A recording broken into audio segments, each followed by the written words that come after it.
Born the day America's destiny was reclaimed, and the day that we began to make America wealthy again. Make it wealthy, good and wealthy. For decades, our country has been looted, pillaged, raped, and plundered by nations near and far, both friend and foe alike. American steel workers, auto workers, farmers, and skilled craftsmen, we have a lot of them here with us today. They really suffered gravely. They watched in anguish as foreign leaders have stolen our jobs, foreign cheaters have ransacked our factories, and foreign scavengers have torn apart our once beautiful American dream. We had an American dream that you don't hear so much about. You did 4 years ago, and you are now, but you don't too often, and for many years and decades even, you didn't hear too much about. Our country and its taxpayers have been ripped off for more than 50 years, but it is not going to happen anymore. It's not going to happen.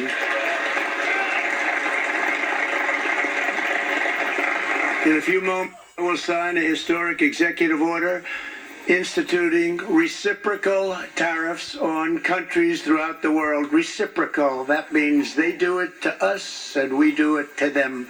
Very simple, can't get any simpler than that. This is one of the most important days, in my opinion, in American history. It's our declaration of economic independence. For years, hardworking American citizens were forced to sit on the sidelines as other nations got rich and powerful, much of it at our expense. But now it's our turn to prosper, and in so doing, use trillions and trillions of dollars to reduce our taxes and pay down our national debt, and it'll all happen very quickly.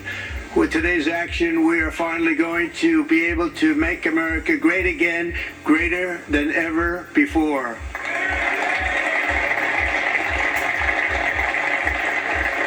Jobs and factories will come roaring back into our country, and you see it happening already. We will supercharge our domestic industrial base. We will pry open foreign markets and break down foreign trade barriers. And ultimately, more production at home will mean stronger competition and lower prices for consumers.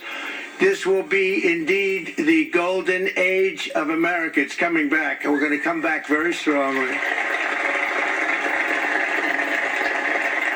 We're pleased to be joined on this momentous occasion by Vice President J.D. Vance. J.D., thank you.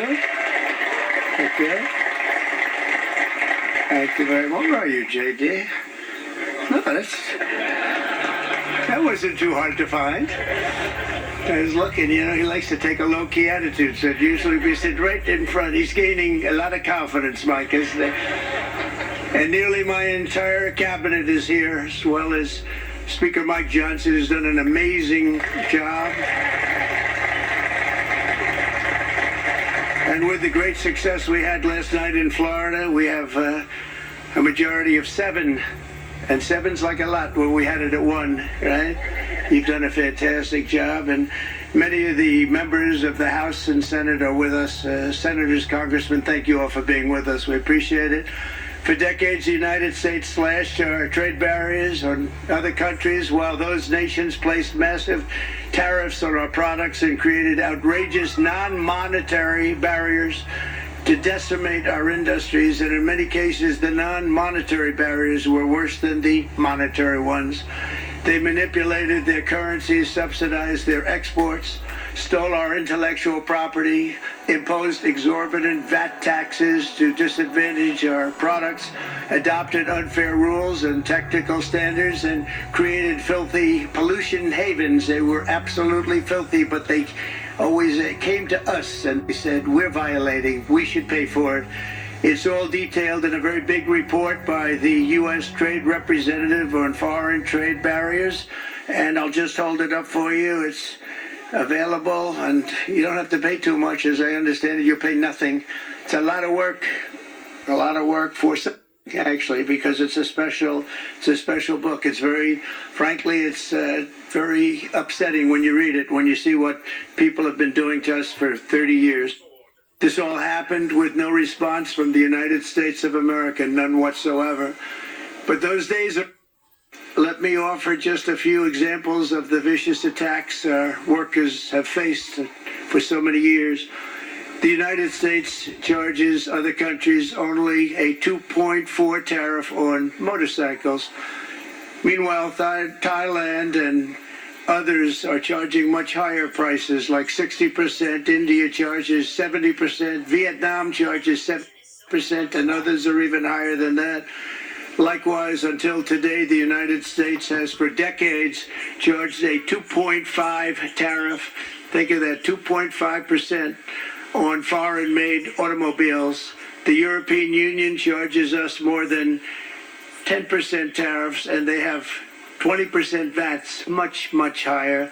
India charges 70%, and perhaps worst of all are the non-monetary restrictions imposed by South Korea, Japan, and very many other nations. As a result of these colossal trade barriers, 81% of the cars in South Korea are made in South Korea. 94% of the cars in Japan are made in Japan. Toyota sells 1 million foreign-made automobiles into the United States, and General Motors sells almost none.